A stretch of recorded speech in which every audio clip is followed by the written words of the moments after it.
Hi, today we're going to look at some very basic functionality in Excel, dividing one cell, row or column by another. To start with, left click in the cell you want to populate with the solution. Then press the equal sign on the keyboard and next left click on the cell you want to be divided. Follow this by pressing the divide sign on the keyboard. Then finally left click on the second cell you want to divide into the first. Press return or enter and the division will populate the cell chosen.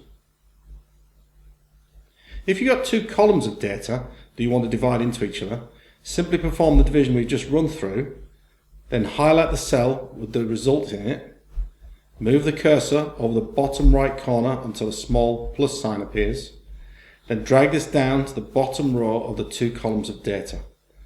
And Excel will repeat the formula you just entered for the subsequent rows.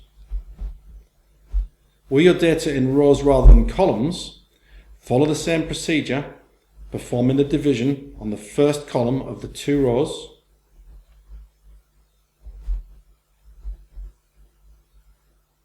then once again hover over the bottom right corner of the solution until the plus sign appears, and drag this across to the last column of data. Thanks for listening. See you soon for some more quick hints and tips on Excel.